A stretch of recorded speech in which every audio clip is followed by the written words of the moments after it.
Tudo começa numa noite fria, em 2017. O corpo de Orlando Monteiro, um empresário conhecido no Brasil inteiro por sua fortuna no setor de combustíveis, foi encontrado no chão do seu apartamento de luxo no Rio de Janeiro. Um homem rico, poderoso, cercado de segurança, morando num dos endereços mais caros do país. E mesmo assim, morreu sozinho. A causa? Um infarto. Pelo menos foi isso que colocaram no laudo. Mas logo começaram a surgir perguntas que ninguém conseguia responder. Porque a morte de Orlando não foi o começo de uma tragédia, foi o fim. O encerramento de um ciclo sinistro que já vinha rolando fazia 2 anos. O que pouca gente sabia é que antes de Orlando morrer, 3 pessoas próximas a ele já tinham partido, todas de forma inexplicável. E todas ligadas a uma herança de 300 milhões de reais. Primeiro foi Carlos, o filho mais velho. Um cara atlético, saudável, nadador desde criança. Um homem acostumado com o mar, que misteriosamente se afogou numa praia quase vazia, sem correnteza, num dia de sol. Não teve testemunha,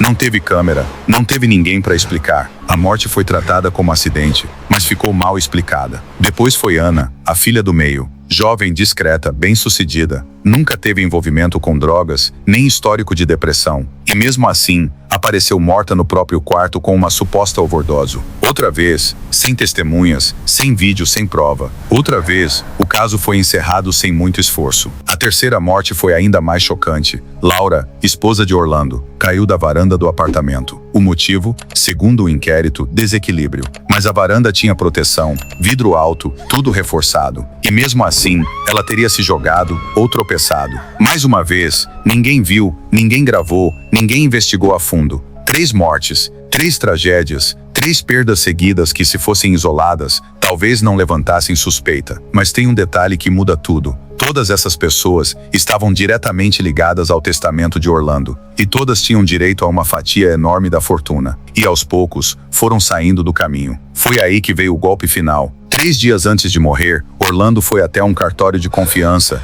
e alterou o testamento. O documento original deixava 70% do patrimônio para os filhos. Já a nova versão, curiosamente, entregava 90% da herança para uma única pessoa, o sobrinho dele, Marcos. E aqui, meu amigo, a história fica ainda mais estranha. Marcos era próximo da família, muito próximo. Era ele quem cuidava dos negócios quando Orlando viajava. Sabia onde estavam os bens, os seguros, os contratos, os cofres, os segredos. Tinha acesso a tudo. E sabe o que é mais bizarro? Ele sempre estava fora da cidade quando as mortes aconteceram. Sempre com uma desculpa de trabalho. Sempre num voo. Sempre com um álibi. Mas quando a polícia resolveu investigar, mesmo com toda essa coincidência, não encontrou nada que ligasse Marcos diretamente às mortes. Mesmo assim, algumas descobertas chamaram atenção. Semanas antes de cada tragédia, ele transferiu imóveis da família para nomes desconhecidos. E depois das mortes, recebeu 15 milhões de reais em seguros de vida que ele mesmo havia cadastrado e gerenciado. Ele organizou todos os documentos, apagou rastros, trocou nomes em contratos e, quando perceberam, já era tarde demais. O caso foi arquivado e Marcos sumiu. Hoje, ele vive numa casa de luxo em um país que não tem acordo de extradição com o Brasil. Está fora do alcance da justiça. A fortuna de 300 milhões desapareceu em contas espalhadas pelo mundo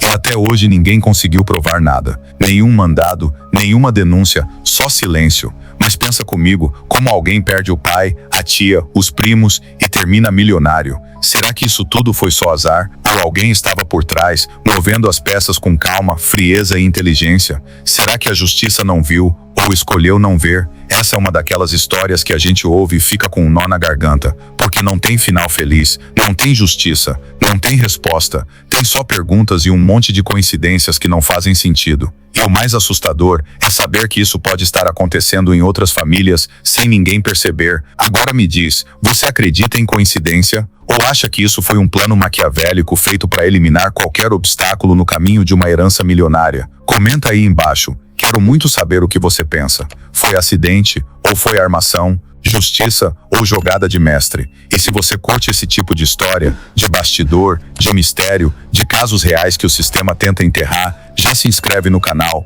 deixa o like e ativa o sininho, porque o próximo vídeo pode ser ainda mais pesado. E quem sabe, com um final que ninguém espera.